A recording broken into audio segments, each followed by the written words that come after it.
Derecha y una... Eduardo Garzón, ¿cómo estás? ¿Qué tal? ¿Qué hay? Muy bien, muy bien. Encantado de estar aquí otra vez. Oye, eres Eduardo y no Alberto, ¿eh? Que me han dicho que sí, que estaba mal el cartelito del programa. Sí, sí, suele pasar esa confusión. Ya nos contaste, es verdad que estuviste otra vez aquí con nosotros y nos Mm. contaste que te pasa bastante a menudo. Sí, sí, sí, incluso con amigos que me conocen de hace mucho tiempo, o sea que es algo digno de estudio. Vaya, oye, queríamos hablar contigo hoy de la inflación, que es un tema que nos preocupa mucho y que estamos todos los días escuchando, ¿no? Que siguen subiendo los precios, que cada vez va más, que cada vez hay menos cosas, etcétera. Y quería preguntarte, porque has hecho un vídeo para tu canal de YouTube, de cómo combatir la inflación. Entonces, la primera pregunta yo creo que debería ser esa. ¿Cómo podemos combatir la inflación con las políticas que estén a nuestro alcance ahora mismo? Pues mira, hay muchas posibilidades para combatir la inflación, o al menos esas son las que se barajan normalmente por la teoría económica convencional, pero las que yo intento explicar en ese vídeo de mi canal de YouTube es que hay algunas que son mucho más eficaces que otras y algunas son mucho más justas que otras, ¿no? Hoy día lo que se propone en términos generales es combatir la inflación elevando los tipos de interés, pero esto es un error gravísimo porque parten de la falsa creencia de que la inflación es consecuencia de que hay mucho dinero en circulación y que la gente está consumiendo más de lo que podría consumir o podría producir una economía en particular, cuando, como estoy comentando, eso no es lo que está ocurriendo. En nuestras realidades, en nuestro último año de este aumento de la inflación, lo que vemos es que no tiene nada que ver la cantidad de dinero en circulación, sino que estamos sufriendo un shock de oferta producido por una crisis logística internacional, crisis de suministro, cuellos de botella, que además ha sido agravado por una crisis energética derivada de la guerra de Ucrania, y entonces si elevas los tipos de interés no vas a conseguir absolutamente nada, porque Mm. elevar los tipos de interés lo que pretende es reducir la cantidad de dinero que hay en circulación. Si te va a salir más caro pedir un crédito o una hipoteca porque tienes que pagar más intereses, pues la gente lo hace menos, entonces hay menos dinero en circulación.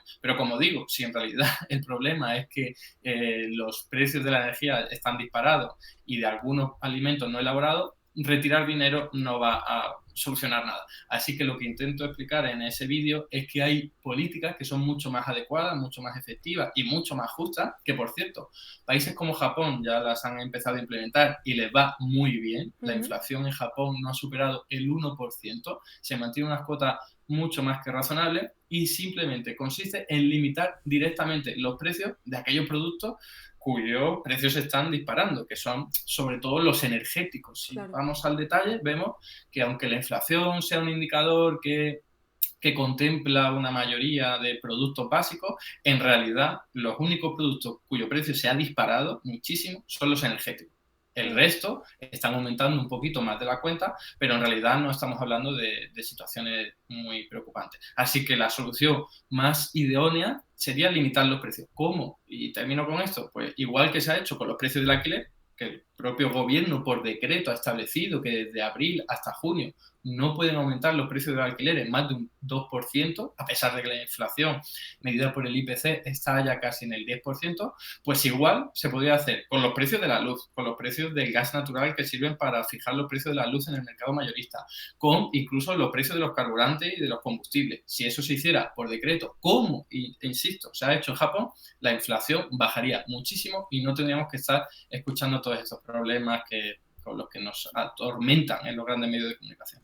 Y esta medida de ahorrarnos 20 céntimos por litro, por ejemplo, en los combustibles, entonces, ¿qué te ha parecido? Que yo es verdad que justo esta semana he viajado, como prácticamente todos, y nos han rebajado el precio, pero claro, la gasolina seguía estando altísima. Pues es una medida muy mal orientada que no sirve prácticamente para nada por su cuantía, ¿no? Y además que es injusta, porque en realidad la gente con menos renta en nuestro país no suele utilizar combustible, básicamente porque no tiene coche. Entonces vemos que son las personas con más renta, a medida que aumentamos el nivel de renta, más utilizan el coche privado y necesitan el combustible. Entonces, si haces una reducción de ese precio, se benefician todos los que utilizan el combustible, pero sobre todo aquellos que lo utilizan más, que como digo, al margen de excepciones como autónomos, transportistas, etcétera, son personas con grandes rentas. Pero como digo, es que al margen de que sea injusta, es inefectiva porque lo que está haciendo es reducir simplemente los impuestos que paga el consumidor o incluso algunas empresas energéticas, en este caso gasolineras, pero que puede que no tengan su traslación al precio final, porque la gasolinera en particular puede decir, muy bien, pago menos impuestos, pero mantengo más o menos el precio en el mismo sitio, o incluso lo elevo, ¿no? Que hay sospechas y hay denuncias de que muchas gasolineras están actuando por ahí. Así que no sirve de mucho hacer ese tipo de medidas, que no están mal, insisto, podrían estar bien pensadas de forma temporal, para una situación de emergencia, pero la clave sería o nacionalizan las gasolineras y las energéticas para que mantengan un precio reducido y que no se dispare y que sea razonable, o obligas a esas empresas, siendo privadas, a que lo mantengan así, como está haciendo el gobierno de Japón. El gobierno de Japón les dice, no vais a elevar el precio de la energía y os voy a dar bonificaciones, os voy a dar ayuda para que no quebréis, para que no tengáis pérdidas económicas, pero al menos así lo que se consigue es que la gente y la familia no tengan que pagar unos precios disparatados por ese combustible. Oye, y uno de los argumentos que además han mencionado por aquí por el chat, y es verdad que es uno de los argumentos que dan frecuentemente cuando se habla de limitar los precios, la gente que está en contra de limitar esos precios, es por ejemplo que la limitación de precios provoca un colapso en la oferta y aumenta el llamado o denominado mercado negro, pero es verdad que entiendo que ellos ya tendrían un margen muy grande y bastante beneficioso como para que fuera lo suficientemente suculento como para entrar en el mercado, aunque se limitaran esos precios, claro.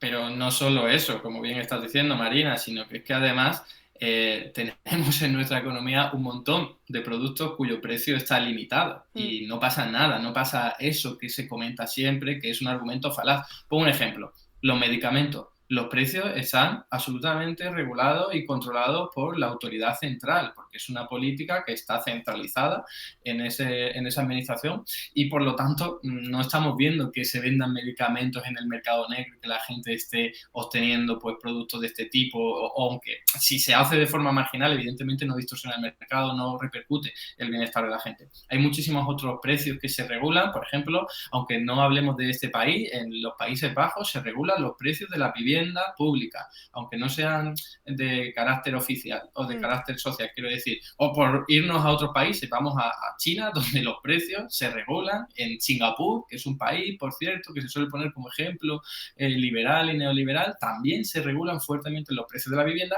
y no hay mercado negro. Por lo tanto, si se quiere, y lo vimos con las mascarillas, ¿no? Y en una situación de pandemia también vimos como otros productos de higiene se limitan los precios y no pasa absolutamente nada. Es decir, tú puedes tener voluntad política y controlar también por los problemas que te podría surgir el hecho de limitar los precios. Pero evidentemente, y por terminar con esto, si el Estado se pusiese serio y el gobierno tuviese voluntad política, igual que está haciendo ahora, por cierto, con el precio de los alquileres y de forma más tímida con el precio del gas natural para fijar el precio mayorista, que parece que van a conseguir un acuerdo con la Comisión Europea, podría hacerlo con la gasolinera y decir, no vais a aumentar ni un solo céntimo más el precio del diésel y de la gasolina. Y punto. Y se vigila si van a estar intentando vender por un mercado alternativo los productos. Y si es así, se les sanciona fuertemente hasta llegar al punto de controlar esas empresas o incluso nacionalizarlas. Claro. Es cuestión de voluntad política. ¿Y por qué crees que hay ese miedo de ciertas personas a cuando escuchamos el límite de precios, ¿no? Topar los precios. Hay gente que es verdad que de primeras le causa rechazo. No sé si es porque también los medios de comunicación han hablado continuamente en contra de esa regulación de los precios, probablemente tenga mucho que ver eso también, pero no sé si crees que hay algo más. Hombre, sí, los medios de comunicación juegan una parte muy importante, pero no la única, porque al fin y al cabo los medios de comunicación es una especie de altavoz de la creencia, que manejan las élites, ¿no? Entonces ahí intentas difundir, pero tienes que utilizar otros medios de difusión de este tipo de conocimiento y la más importante, desde mi punto de vista, son las escuelas de economía, las escuelas y facultades de economía. Ahí hay profesores que forman en este sentido, utilizan manuales que lo que vienen a decir es que la limitación de precios es una cosa que provoca un caos económico y claro, está formando a un ejército de economistas que luego van a trabajar en gobierno, en administraciones regionales o locales, van a ir a los medios de comunicación a contar eso, va a ganar premios Nobel y entonces se le va a dar más credibilidad, van a ir a radio, van a hablar en la barra del bar y uno va a decir es que lo ha escuchado un economista. Entonces esos son los por los que al fin y al cabo se transmite esa serie de creencias que, como digo, no están bien arraigada, no están bien fundamentadas. Lo que ocurre es que es una pisonadora, claro. O sea, la teoría económica dominante, a pesar de que apenas tenga apoyo empírico y científico, es una pisonadora, porque está en todas las partes. Entonces, cuando aparece un economista crítico como yo, como algunos de mis compañeros heterodoxos, que venimos a decir cosas distintas, pues se nos señala, soy minoría, no tenéis ni idea, a pesar de que hagamos análisis mucho más rigurosos. Y pongo un ejemplo, y termino con esto. El vídeo que yo he subido está claramente apoyado en evidencia empírica, en estudios de todo tipo, en datos, sostenido con mucho rigor, y en cambio vemos como hay otros, pues bueno, economistas que hacen así un análisis de brocha gorda, el peor de todos en la calle, que dice, bueno, hay mucha inflación porque ha creado mucho dinero, y ya está. Y tiene muchísimos seguidores, tiene muchísima repercusión, y ya está, y da igual, porque como tienen todo el sistema a su favor, pues no necesitan apoyar con datos ni evidencia empírica todo lo que dicen. Y en cambio, pues los que estamos ahí abajo tenemos que currárnoslo mucho más y desgraciadamente para llegar a menos gente. Claro, entiendo también que es muy complicado cambiar esa orientación, por así decirlo, de las facultades de economía cuando muchos de los profesores que están también han sido educados en ese mismo sistema. Eso es como un círculo vicioso que se retroalimenta una y otra vez, ¿no? Por eso, bueno, como profesor en la Universidad Autónoma de Madrid intento aportar mi grano de arena. También cuando era estudiante, pues organizaba con mis compañeros ciclos y seminarios alternativos para dar a conocer corrientes de economía diferentes, que por cierto, antes de los años 70 y 80 se estudiaban y eran válidas. Lo que pasa que, bueno, tras la caída del muro de Berlín, con el auge del neoliberalismo, pues entonces se dijo, el fin de la historia, el capitalismo es lo único que tiene importancia y lo único que se tiene que enseñar, y ahí estamos. Es verdad que estamos dando ahora pasos en otra dirección, en parte debido a la crisis del año 2008 y también a la de la pandemia y ahora con la guerra de Ucrania, ¿no? Por lo cual es una crisis, pero también es una oportunidad para dar a conocer otros puntos de vista, en este caso económicos. Y notas que hay alumnos que te dicen, jolín, creo que es la primera vez que escucho esas teorías o qué tal, porque es verdad que yo sí que sigo, ¿no? Por Twitter a mucha gente interesada por la economía y como que siempre hablan de los mismos autores, de las mismas teorías y de ahí no se salen. Es como si hubiera un manual del economista y eso es la verdad absoluta. Pues muchísimos, ¿eh? Ahí quizás está un poco feo que lo diga yo, pero a mi clase vienen incluso alumnos que no están matriculados en mi asignatura, pero porque quieren escuchar algo diferente, básicamente, y valoran que haya un profesor que sea más o menos joven y que enseñe cosas que no enseñan otro tipo de economistas, que es sota, caballo, rey, que muchos de ellos ni siquiera se actualizan. Entonces, bueno, eso es un valor, es una lucha constante, ¿eh? Hay muchísimos economistas heterodoxos, no soy el único ni muchísimo menos, pero es verdad que seguimos siendo minoría en un páramo en el que todavía la teoría económica dominante impera, y a pesar de que es que esa teoría económica dominante te viene a decir que los mercados financieros se autorregulan solos, cuando estamos viendo que hay crisis financiera sin parar, cuando esas teorías económicas te dicen que tener déficit público y deuda pública elevada es malo, cuando estamos viendo que países precisamente como Japón son los que más deuda pública y déficit público tienen y tienen una tasa de paro reducidísima, pleno empleo y encima una esperanza de vida superior a la de todos los países del mundo. Es decir, vemos y como los países más ricos del mundo son también los que tienen más déficit y deuda pública. Es decir, que da igual y lo que digan, porque al fin y al cabo es algo que está ahí inoculado. Yo conozco muchísima gente que no es ni economista, pero le dice, oye, ¿qué te parece la idea de crear dinero? Y dice, eso genera inflación, pero porque es algo que está en la mente y ni siquiera se han puesto a pensar sobre ello, cuando en realidad esa aseveración es, en el mejor de los casos, parcialmente falsa, ¿no? Entonces hay mucho trabajo que hacer ahí. Y yo agradezco que me invitéis a programas como este para poder dar visiones alternativas, por supuesto. Cuando quieras, siempre es interesantísimo que venga alguien además como tú a hablarnos de economía. Y por seguir con el tema de la inflación, que no quiero que se me olvide, quería preguntarte también si aparte de Japón, ¿hay algún país de nuestro entorno que esté llevando este tema de la inflación mejor que nosotros y a qué crees que se debe?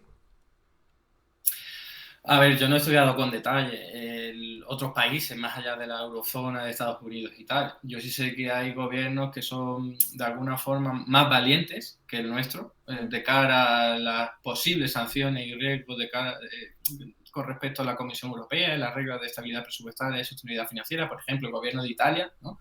Que por lo que sea es más atrevido, es más valiente y después de la pandemia ha realizado un montón de políticas heterodosas y le ha dado igual hasta dónde haya disparado el déficit público, y con el caso de inflación también se ven cómo hay medidas que se están implementando, sobre todo a nivel regional, que es básicamente limitar los precios por decreto, ¿no? Algo absolutamente heterodoso, que por cierto, antes no lo he dicho, pero otro ejemplo de limitar precios para este tipo de cuestiones es el salario mínimo. El salario mínimo es un precio que paga el empleador al asalariado que contrata y se limita, en este caso, pues por abajo para que la gente pueda tener un nivel de vida más o menos digno, ¿no? Pero sigue siendo algo de limitar precios.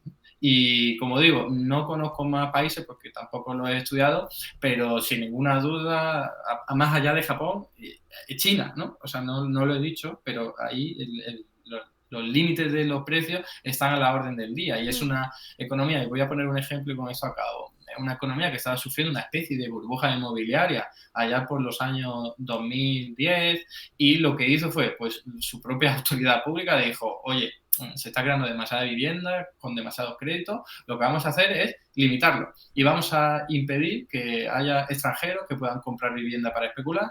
Vamos a pedir a la gente que si quiere comprar una segunda o tercera vivienda tenga que justificar muy bien por qué, y simplemente con esas medidas que son por decreto lograron reducir la burbuja inmobiliaria, que, bueno, esos inicios de burbuja inmobiliaria, y no explotó. En cambio, en países economistas, países capitalistas, modernos, occidentales, lo que suele ocurrir es que se deja ahí que la gente haga y deshaga todo lo que quiera, que los bancos concedan todos los créditos que puedan, y al final nos encontramos con una burbuja de precio en el caso de los inmuebles. Ahora lo estamos sufriendo en el alquiler y ahora lo estamos sufriendo con la energía, pero que se podría controlar simplemente con limitación de precio. Es verdad que eso tiene un coste. Esto no estamos hablando de que sea aquí magia. No, tiene un coste, pero ese coste se puede soportar de una forma que se redistribuya de una forma equitativa entre la población, y no como ahora ocurre que, bueno, pues los precios se disparan, quien tenga que consumir el combustible porque tenga que trabajar de un sitio a otro desplazándose, pues que se joda, ¿no? En cambio, si eso lo absorbe el Estado y luego redistribuye el coste a través de impuestos que recaigan sobre las grandes empresas y las grandes fortunas, pues lo que estás haciendo es absorber el impacto de la inflación, repartiendo las cargas allí donde más la pueden pagar, ¿no? Es cuestión, como digo, de voluntad política. Si se quiere, se puede hacer. Hablabas antes eso, de la voluntad política, de la valentía de otros países. Aquí muchas veces da la sensación de que cuando no se quiere hacer algo, no se quiere poner mucho esfuerzo o mucho ímpetu en hacerlo, nos dicen, no, es que la Comisión Europea no nos deja hacerlo. Y ya está, y ahí ya no hay más discusión. ¿Crees que se utiliza como excusa o que realmente la Comisión Europea nos pone un muro en plan, no, como hagas esto, te echamos? A ver, precisamente yo formé parte del gobierno de Manuela Carmena en el área de economía del concejal Carlos Sánchez Mato, y nos echaron precisamente por intentar rebatir y combatir pues esas medidas que se nos imponían desde la Comisión Europea, trasladadas a través de la Administración Central, ¿no? Pero lo que demostramos con ese ejemplo súper modesto era que si se quiere se puede hacer, que ni siquiera hay mecanismos legales que te puedan tirar de la oreja de la noche a la mañana. Es decir, cuando he puesto el ejemplo de Italia, que superó los límites de déficit público y deuda pública en el año 2022, de cara al año 2022, y la Comisión Europea, ¿qué iba a hacer? Es que no puede hacer nada, en realidad. Sí que vimos en el año 2010 cómo a Grecia se le apretaron muchísimo las tuercas, sí, y se cometieron salvajadas impresionantes, ¿no? Que eso sí lo puede hacer la Comisión Europea a través del chantaje económico y utilizando el Banco Central Europeo. Pero como crearon tanto daño y al final vimos aparecer movimientos de extrema derecha por todos los sitios como consecuencia del dolor que se estaba generando por las políticas de austeridad, como también aparecieron movimientos como el 15M, Syriza, que levantaba el puño y asustaba a la élite, pues ahí dieron marcha atrás. Así que estamos en un contexto muy diferente. Ahora no pueden hacer eso. Saben que la Unión Europea está mucho más frágil, claro, y que no pueden generar pues tanto dolor como hacía antes. Así que si hoy día un gobierno quiere ser valiente y enfrentarse a lo que se impone desde la Comisión Europea, que considere que sea injusto, lo puede hacer, tiene mucha más margen de maniobra, y al fin y al cabo es una batalla política. Es decir, las leyes es la consecución de la materialización de las luchas y de los conflictos sociales. Entonces, si tú lo que haces es generar un caldo de cultivo que sea favorable a cambiar esas leyes, pues se cambian. Y eso es básicamente lo que está ocurriendo, que sea por la puerta de atrás, con esos límites de déficit y deuda pública que yo sé que la gente se ha olvidado, pero en el año 2010 lo que utilizaron fue eso, es decir, estás superando los límites de déficit y deuda pública, entonces tienes que recortar en pensiones, elevar la edad de jubilación, aumentar el IVA, y ahora se nos permite que aumente el déficit público y la deuda pública todo lo que sea necesario, porque han cambiado las reglas, en realidad no se han visto obligados a cambiarlas por el tema de la pandemia primero y ahora por la guerra, ¿no? Claro, pero Europa no está ahora demuestra... mismo para buscar conflictos con diferentes países. Eso es, está débil, estuvo a punto de romperse y la extrema derecha está muy fuerte en muchos países, entonces saben que no pueden permitirse eso, con lo cual es el momento idóneo para que un gobierno sea valiente y diga, pues yo voy a, por ejemplo, el tope del gas, se ha pedido por favor a la Comisión Europea y parece que van a ceder, pero podría haberse hecho de otra forma, se limita el gas directamente, el precio del gas, haciendo lo que se tenga que hacer y ya verás cómo la gente, cuando ve bajar su factura de la luz, va a apoyar esa medida. Por mucho que digan los economistas dominantes, no, eso va a generar desequilibrio, por mucho que digan los medios de comunicación, como la gente vea que la factura se reduce de la noche a la mañana un montón, va a apoyar esa medida y entonces la Comisión Europea ya tendría, pues que, yo qué sé, tener que aceptar lo que ha ocurrido. O sea, es más fácil en este caso pedir perdón que pedir permiso, porque apremia, ¿no? O sea, los precios de la factura están disparados y apremia bajar. No se puede estar ahí pidiendo permiso a la Comisión Europea. Y ya para terminar quería preguntarte qué te parece a ti toda esta receta mágica, ¿no?, que nos dan año tras año de lo que hay que hacer es bajar los impuestos que nos dan desde la derecha, ¿no?, para que la gente tenga el dinero en sus bolsillos. ¿Qué te parece esto? Que por cierto, en España se han bajado impuestos. Por ejemplo, para el tema de la factura de la luz, se modificaron los impuestos precisamente para que notáramos esa rebaja en la factura. Pero cuéntame qué te parece este mantra, ¿no? De no, bajando los impuestos se soluciona todo en este país. A ver, ese mensaje que es el que más utiliza la derecha para todo. Es decir, hay una guerra en Ucrania, bajar impuestos. Hay una pandemia, bajar impuestos. Hay un accidente de coche, bajar impuestos. O sea, es que no tiene otro argumento. Y en parte es otro discurso. Y en parte es por lo que estaba comentando, teoría económica convencional, que viene a decir que bajar los impuestos es bueno para la actividad económica. Pero eso es una burrada si no matizas. Es decir, porque ¿qué impuestos? ¿A quién se lo baja? Claro. ¿Qué vas a hacer con los servicios públicos que vienen sostenidos por financiación en parte de esos tributos?